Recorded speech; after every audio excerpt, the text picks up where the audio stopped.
할렐루야. 성경에는 전쟁에 관한 이야기나 싸움에 관한 이야기가 많이 나옵니다. 국가 간의 전쟁이나 개인의 전쟁, 개인의 싸움.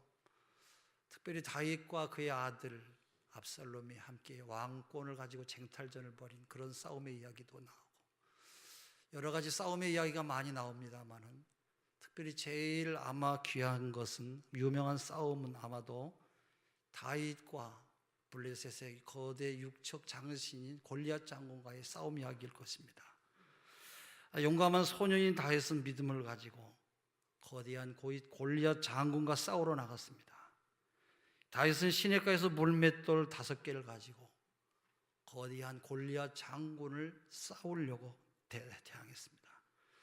다윗은 백전노장의 골리앗과 싸울 상대가 전혀 되질 않았습니다.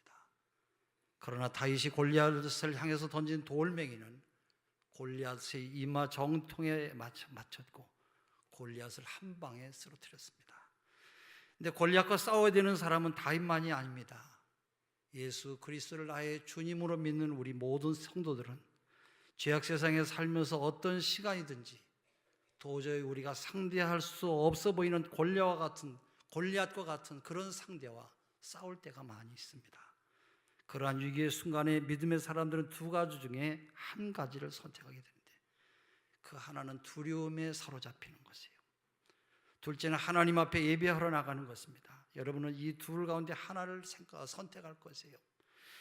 너무나 큰 문제를 만나거나 도저히 감당할 수 없는 문제에 부딪혔을 때에 여러분은 염려하고 앉아있거나 아니면 예배하거나 둘 중에 한 가지를 선택할 것입니다. 여러분이 염려하면 예배를 드리지 못할 것이고, 여러분이 예배를 드리고 나면 여러분은 염려를 하지 아니할 것입니다. 이런 이야기가 있어요. 어떤 에스키모가 얼음장을 깨서 고기를 잡는 사람인데, 그는 매주 토요일 오후만 되면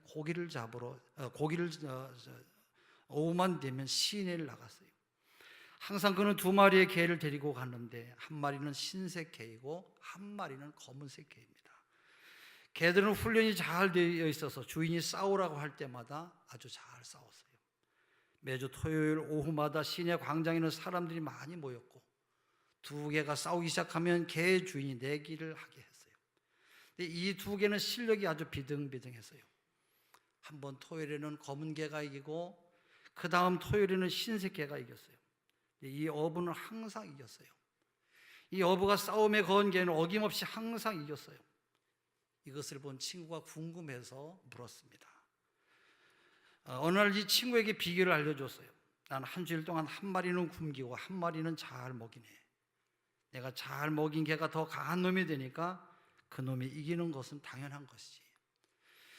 여러분, 우리가 거듭난 그리스도인이 되어도 우리의 마음속에는 항상 두 사람이 우리의 마음속에 갈등을 하며 싸우는 것이에요. 중요한 것은 우리가 우리 자신을 어떤 사람으로 키우느냐 하는 것이에요. 항상 염려하는 사람이 되면 그는 항상 걱정과 근심으로 살게 될 것이고, 반대로 예배하는 사람이 되면 그 사람은 염려하는 대신에 항상 하나님 앞에 예배하는 사람이 될 것입니다. 빌립보서 4장 6절에 아무것도 염려하지 말라 그렇게 말씀해요. 그 대신에 모든 일에 기도하라고 말씀하십니다. 여러분은 하나님께 예배하고 기도할 때에 하나님이 하신 일에 대해서 감사할 수가 있습니다. 염려의 치료제는 예배예요. 걱정의 치료제는 하나님을 높이고 하나님께 기도하는 것이에요. 여러분이 절망에 빠지지 않는 비결은 바로 하나님께 기도하고 하나님을 찬송하는 것입니다. 앞으로 나는 예배드리는 일에 헌신해야 되겠다고 생각하고 예배드리는 일을 위해서 힘을 다해서 충성한다고 한다면 여러분은 그 모든 염려를 이기고 이 세상을 힘있게 살게 될 줄로 믿습니다. 오늘 본문 역대하 20장의 이야기는 이미 여러분들도 잘 알고 있는 그런 말씀이에요. 오늘 본문은 왜 우리가 염려를 이기게 하는지, 바로 예배가 우리의 염려를 이기게 하는지, 예배의 어떤 면이 염려를 이기고 승리하게 하는지를 생각해 보려고 합니다. 본문에 들어가기 전에 먼저 여러분은 지금 여러분이 만나고 있는 인생의 문제나 인생의 전투가 무엇인지를 여러분이 생각해 보시길 바랍니다. 지금 여러분을 너무나 힘들게 하는 문제가 어떤 것입니까?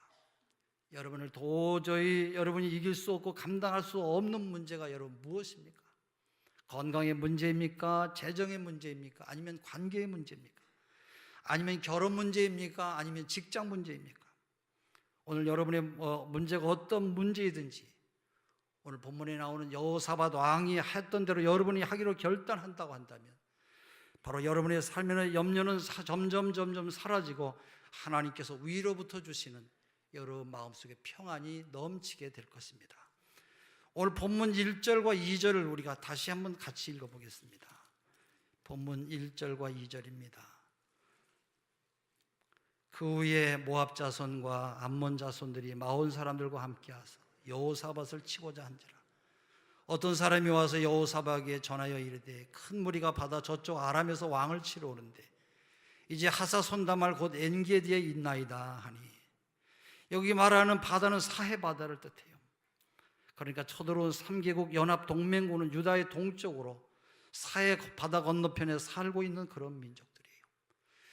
이 숫자가 엄청나고 기습적으로 쳐들어왔기 때문에 쳐들어오는 속도가 또 엄청나게 빨랐어요.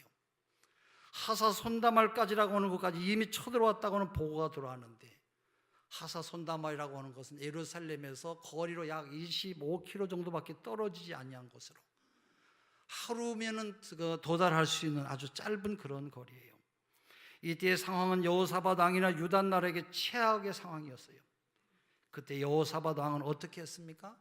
우리 3절의 말씀을 함께 같이 읽어보겠습니다. 3절입니다. 여호사밧이 두려워하여 여호와께로 낯을 향하여 간구하고 온 유다 백성에게 금식하라 공포하며. 여호사밧 왕은 두려워했다고 말하고 있어요. 사람이 이런 상황을 만났을 때 두려워하는 것은 당연한 것이에요. 두려워하는 것이 정상적인 사람이에요. 여러분이 오늘 어떤 문제를, 여러분 어려운 문제를 만나게 돼서 두려워한다고 한다면 여러분 그것은 너무나 지극히 정상적인 것이에요. 어려운 일을 만나는데도 두려워하지 않는다고 한다면 그 사람은 비정상적인 사람이에요. 여러분이 위기를 만나서 두려워하는 것은 문제가 아닙니다만은 문제는 여러분이 그 환경에서 어떻게 반응하느냐 하는 것이에요. 여호사밧은 어려운 상황을 만나서 두려워하였습니다만은 그때 여호와께로 낯을 향하고 간구하면서 온 유다 백성들에게 금식할 것을 공포했어요. 그러니까 여호사밧 왕은 두려움이 찾아올 때 하나님께 기도할 뿐만 아니라 다른 사람들까지도 모두 다 함께 그 기도에 참여하게 하였다는 것이에요. 이것이 바로 예배하는 사람의 태도인 것이에요. 여러분, 예배가 무엇입니까? 예배는 하나님의 도우심을 구하는 것이에요. 우리 4절의 말씀을 제가 읽겠습니다. 4절입니다. 유다 사람이 여호와께 도우심을 구하려 유다 모든 성읍에 모여와서 여호와께 간구하더라. 믿음의 사람은 어려운 일을 만날 때 제일 먼저 하나님 앞에 나가서 하나님의 도움을 구하기 시작합니다. 오늘 그러나 많은 사람들이 기도를 제일 마지막에 하는 것으로 생각하는 사람이 있어요. 사랑하는 가족이 아주 심하게 아플 때 여러분 뭐라고 말합니까? 이제 우리가 할 수 있는 일은 기도밖에 없습니다. 그렇게 말해요. 다른 사람이 그 말을 듣고 벌써 그 정도가 되었습니까? 그렇게 말해요. 이제는 아무 소망이 없게 되었으니까 기도라도 이제 시작해야 되겠다고 하는 그런 이야기예요. 그러나 믿음의 사람들은 기도를 더 빨리 시작해야 돼요. 기도는 제일 마지막에 하는 것이 아니라 제일 먼저 시작해야 되는 것이에요. 우리에게는 너무 커서 기도할 수 없는 문제도 없고 너무 작아서 기도할 수 없는 그런 문제도 없어요. 여러분은 모든 문제에 대해서 기도할 수가 있어요. 여호사밧 왕은 그 상황에서 하나님이 무엇을 하기를 원하는지를 알기를 원했어요. 하나님, 우리가 어떻게 해야 되겠습니까? 그는 자기만 기도한 것이 아니라 모든 백성들과 함께 기도했어요. 자기가 모을 수 있는 모든 백성들 다 모아서 함께 기도했어요. 바로 이것이 우리가 해야 될 일이에요. 우리가 왜 기도해야 된다, 왜 예배를 드려야 된다고 하는 말을 자주 하는 겁니까? 나 혼자만 예배하는 것이 아니라 모두가 함께 예배하는 가운데 함께 하나님의 축복을 받기 위해서인 것이에요. 우리가 함께 모여서 하나님의 도움을 구하는 것이 바로 예배인 것이에요. 여러분들이 하나님의 도우심을 구할 때마다 여러분은 하나님께 예배를 드리는 것이에요. 예배는 하나님을 신뢰하고 하나님의 도우심을 구하기 때문인 것이에요. 그것이 바로 예배이고 예배는 하나님을 신뢰하는 것이에요. 하나님이 내 문제를 하실 수 있는 분인 것을 믿는 것, 신뢰하는 것이 바로 예배인 것이에요. 여호사밧 왕이 한 일이 5절부터 12절에 나와요. 우리 5절에 보면은요, 여호사밧이 성전 뜰 앞에서 모든 백성들 앞에서 큰 소리로 외쳤다. 이게 바로 기도지요. 6절의 말씀을 우리 한번 같이 읽겠습니다. 20장 6절입니다. 시작. 이르되 우리 조상들의 하나님 여호와여, 이방 사람들의 모든 나라를 다스리지 아니하시나이까. 주의 손에 권세와 능력이 있사오니 능히 주와 맞설 사람이 없나이다. 여호사밧 왕은 하나님이 누구신지를 기억했어요. 우리가 기도할 때 먼저 하나님이 얼마나 크시고 선하시고 능력이 많으신 그런 분이신지를 기억해야 됩니다. 하나님 앞에는 큰 문제가 없고 어려운 문제도 없어요. 하나님은 지금 내가 당하고 있는 문제도 얼마든지 해결할 수 있는 큰 능력을 가지신 전지전능하신 하나님이신 것이에요. 여호사밧 왕은 하나님이 하늘의 하나님이시고 모든 나라를 다스리시는 분이시고 하나님의 손에 누구도 대항할 수 없는 권세와 능력이 있는 것을 기억해서요. 여호사밧 왕은 하나님이 누구신지를 기억할 뿐만 아니라 그 하나님이 과거에 무슨 일을 하셨는지를 그대로 기억하고 있었어요. 우리 그 7절의 말씀을 같이 읽어보겠습니다. 우리 하나님이여, 전에 이 땅 주민을 주의 백성 이스라엘 앞에서 쫓아내시고 그 땅을 주께서 사랑하시는 아브라함 자손에게 영원히 주지 아니하셨나이까. 여호사밧 왕은 하나님께서 과거에 하신 일을 기억했어요. 전에 예루살렘 성전을 건축했을 때 하나님께서 너희가 앞으로 환난을 당할 때 이전에서 간구하면 내가 구원해 주시겠다고 하는 이 약속을, 바로 약속하신 사실을 그대로 다시 상기했어요. 우리 8절과 9절의 말씀을 같이 읽겠습니다. 그들이 이 땅에 살면서 주의 이름을 위하여 한 성소를 주를 위해 건축하고 이르기를, 만일 재앙이나 난리나 견책이나 전염병이나 기근이 우리에게 임하면 주의 이름이 이 성전에 있으니 우리가 이 성전 앞과 주 앞에 서서 이 환난 가운데서 주께 부르짖은즉 들으시고 구원하시리라 하였나이다. 예. 하나님께서 과거에 하나님의 사람을 도와주신 일을 기억하는 것은 우리 모두에게 큰 위로가 됩니다. 그리고 하나님께서 과거에 나에게 베풀어 주신 은혜를 기억하는 것은 지금 어려운 상황을 이겨나가는 데 큰 힘이 되지요. 그러므로 우리 믿음의 사람들은 작은 승리를 경험해 나가야 돼요. 작은 대적을 물리친 사람은 큰 대적을 만나도 얼마든지 승리를 확신할 수가 있어요. 다윗이 골리앗 장군을 물리치러 나갈 수 있었던 것은 목동으로서 사나운 맹수가 양들을 물어가려고 할 때 그 맹수를 물리쳐서 이긴 경험이 있기 때문에 그런 것이에요. 여러분이 어려운 상황을 만나서 하나님 앞에 나가서 기도할 때 여러분 꼭 두 가지를 기억하세요. 먼저는 하나님이 누구신지를 기억하십시오. 그리고 하나님이 과거에 하신 일들을 여러분 일일이 기억하시며 하나님을 예배하십시오. 예배는 하나님을 신뢰하는 것이에요. 하나님께서 지금 나의 모든 문제를 얼마든지 해결해 주실 수 있는 분인 것을 믿는 것이에요. 또한 예배는 나의 부족함을 고백하는 것이에요. 우리 12절의 말씀을 같이 한번 읽겠습니다. 우리 하나님이여, 그들을 징벌하지 아니하시나이까. 우리를 치러 오는 이 큰 무리를 어떻게 할 줄도 못하고 오직 주만 바라보나이다 하고, 예, 하나님, 지금 엄청난 대군이 몰려오는데 우리는 이들을 대적할 능력이 전혀 없습니다. 어떻게 해야 될지를 모르겠습니다. 그래서 오직 주만 바라봅니다. 왕이 나라의 위기를 당해서 백성들 앞에서 이렇게 말하는 거 쉽지 않을 것이에요. 왕이라면 백성들 앞에서 의연해야 백성들이 당황해하지 아니할 것 아니겠어요?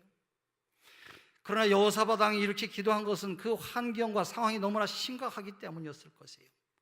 그들은 너무나 큰 대적이었어요. 군대의 숫자가 3대 1이에요. 모압 자손, 암몬 자손, 또 세일산 주민들. 여러분, 이렇게 많은 군대가 쳐들어왔어요. 만약 그들이 적은 숫자였다면, 숫자가 비슷했더라면 아마 이렇게까지 솔직하게 기도하지는 못했을지 모르겠어요. 자기의 부족함을 고백한다고 하는 것은 그만큼 겸손해야 가능한 일이에요. 하나님은 이렇게 자기의 부족함을 솔직하게 고백하는 예배를 하나님께서는 기쁘게 받으십니다. 성경에 거듭해서 강조하는 것은 하나님은 겸하는 자를 물리치시고 겸손한 자에게는 은혜를 베풀어 주신다고 말씀하고 있어요.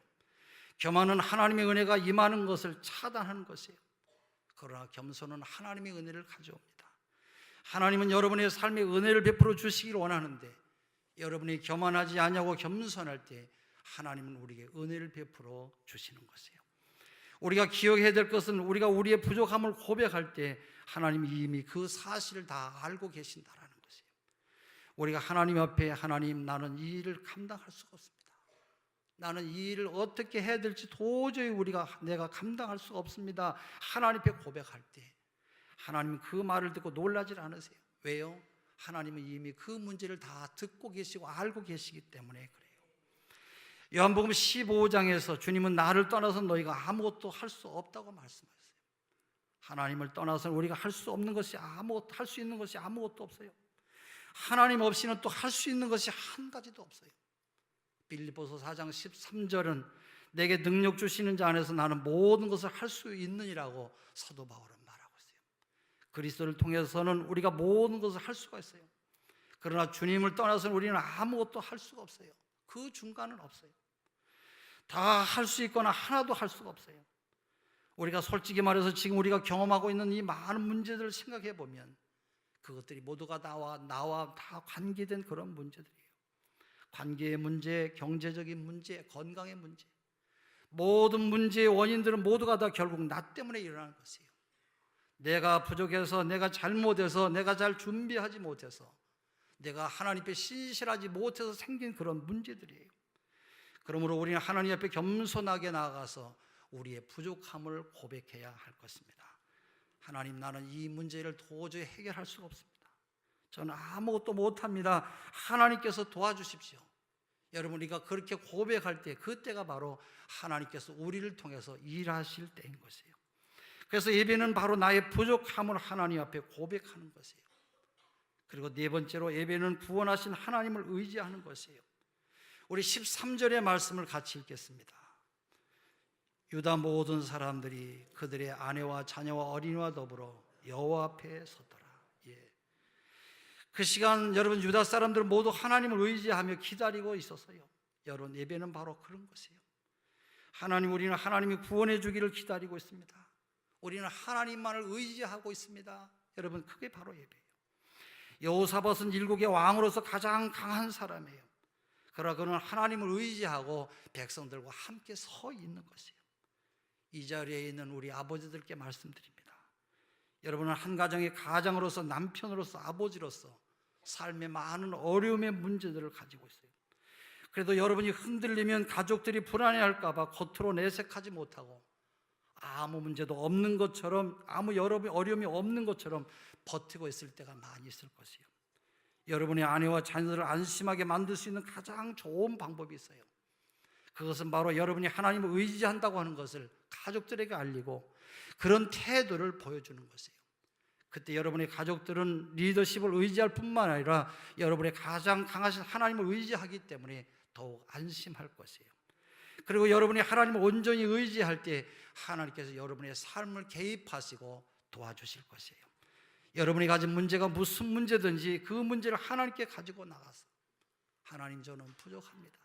하나님, 저를 도와주세요. 하나님, 나는 주님을 의지합니다. 예배할 때 하나님께서 그래, 알았다. 나는 내가 나를 의지하기를 기다렸다고 말씀하시며 여러분의 삶을 도와주실 것입니다. 14절에 보면 여호와의 영이 야실에게 임하여서 이스라엘 백성에게 말씀하셨어요. 우리 15절, 17절의 말씀을 같이 읽겠습니다. 같이 읽습니다. 시작.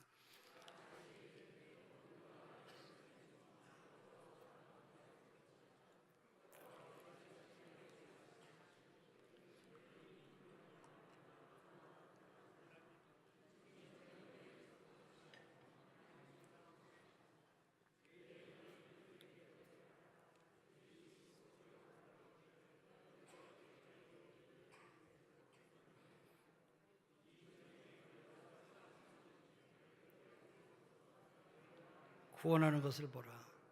유다와 예루살렘아, 너희는 두려워하지 말며 놀라지 말. 내일 그들을 맞서 나가라. 여호와가 너희와 함께하리라 하셨느니라. 하나님께서 주신 말씀이 모든 문제를 해결했고 모든 상황을 바꿨어요. 여러분, 바로 예배의 자리는 하나님의 말씀을 듣는 자리예요. 우리에게 필요한 것은 하나님의 말씀이에요. 바로 하나님의 나에게 주시는 말씀이 나를 살리고 나를 승리하게 만들고 나를 건강하게 하고 풍성하게 하고 우리의 삶을 강하게 만들어 주시는 것이에요. 하나님 말씀 한마디 한마디가 닫힌 문을 열어주고 죽은 자를 살려내는 것이에요.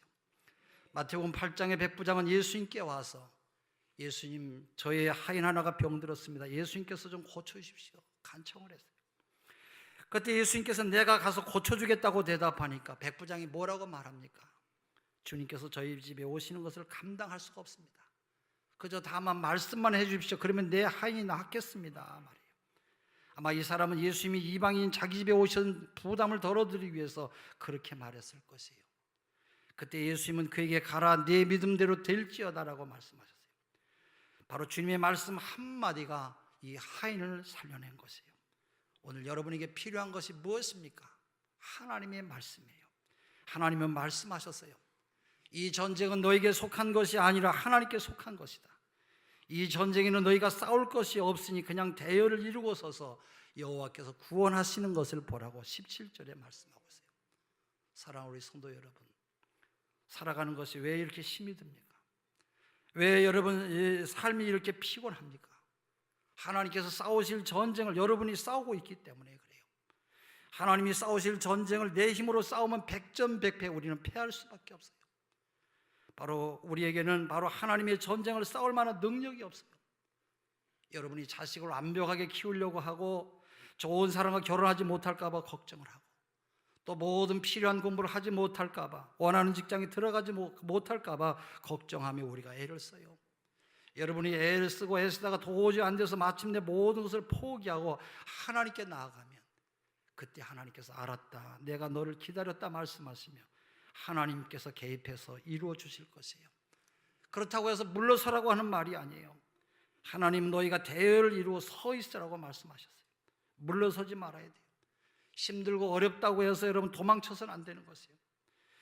여러분은 하나님 옆에 서서 적군과 맞서야 돼요. 하나님을 신뢰하기 때문에 두려워하지 말고 놀라지 말고 적군과 맞서서 나가야 할 것이에요. 여호사밧 왕과 백성들은 얼굴을 땅에 대고 하나님을 경배했어요. 그리고 찬송하며 나갔어요. 21절에서 23절에 보면 그들이 암몬 자손과 모압 자손과 세일산 주민들과 싸우러 갈 때 맨 앞에 찬양대가 나가면서 찬양을 불렀어요. 그때 적군은 혼란에 빠져서 자기들끼리 싸워서 모두 다 전멸하였다고 그렇게 말하고 있어요. 우리 21절에서 23절의 말씀을 같이 읽겠습니다. 시작. 백성과 더불어 의논하고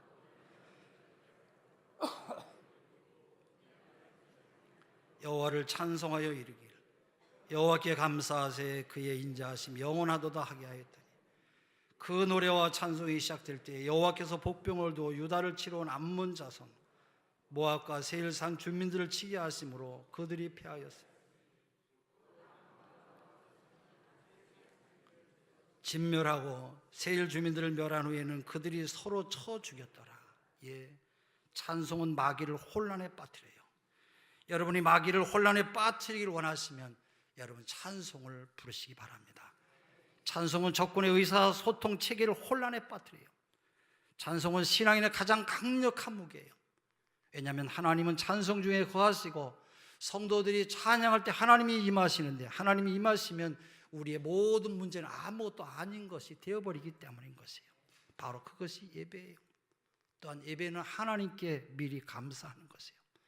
여러분이 예배할 때 하나님이 여러분의 모든 문제를 다 해결해 주실 때까지 기다린다고 한다면 바로 거기에는 감사가 될 것이에요. 그러나 하나님이 이루어 주실 구원에 대해서 미리 감사한다고 하면 바로 그것이 믿음인 것이에요. 하나님께 미리 감사하는 것은 바로 믿음이에요. 하나님은 믿음을 보실 때 기뻐하세요. 하나님은 믿음의 찬송을 축복해 주세요. 유다 백성들은 찬송하며 나갈 때 큰 승리를 거두었어요. 그래서 그들은 전쟁터에서 적군의 재물과 의복과 보물들을 거두었는데 거둘 것이 너무나 많아서 사흘 동안이나 거두어들였다고 그렇게 말하고 있어요.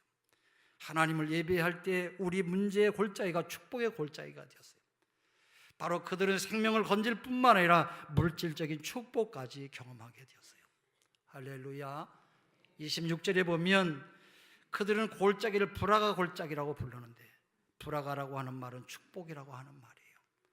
여러분이 기억하실 것은 하나님은 여러분을 사랑하고 계신다고 하는 것을 믿으시기를 바랍니다. 하나님은 여러분을 축복하시기를 원하세요. 하나님은 여러분에게 세상을 이길 힘을 주시길 원하세요. 그리고 그 축복은 예배의 자리에서 주어지는 것이에요. 그러므로 저는 여러분을 예배의 자리로 초청합니다. 여러분 가운데 삶의 어려움을 만나고 있는 분들이 계실 것이에요. 건강의 문제, 직장 생활의 어려움, 염려의 문제, 우울증, 신경과민으로 고통하는 분들도 계실 것이에요. 이제 여러분은 선택을 하십시오. 염려를 선택하는 것이 아니라 예배를 선택하세요. 예배를 통해서 하나님의 도우심을 구하고 하나님을 신뢰하고 그분을 의지하고 하나님 앞에서 우리의 연약함을 고백하시기를 바랍니다. 그리고 하나님께 감사하십시오. 바로 그것이 은혜의 길이요 내가 하나님 앞에 복을 받는 길인 것이에요. 이제 여러분은 여러분의 마음에 내가 금년에 어떤 예배를 드릴 것인지 마음으로 작정하시는 것도 아주 귀한 일이에요. 주일 예배 한 번으로 신앙생활 할 것인지, 아니면 찬양 예배나 수요 예배나 새벽 기도에도 나오시고 가정 예배도 드리시고 개인적인 경건의 시간도 갖고, 금년에는 그래서 나에게 가장 소중한 해가 되어서 귀한 믿음의 삶을 살겠다고 하는 굳센 그런 굳건한 결심이 여러분 가운데 있기를 바랍니다. 그리고 금년에 여러분이 작정한 기도 제목도 함께 적어서 날마다 여러분 기도함으로 신앙의 진보가 여러분 가운데 함께 하시기를 바랍니다. 기도하겠습니다.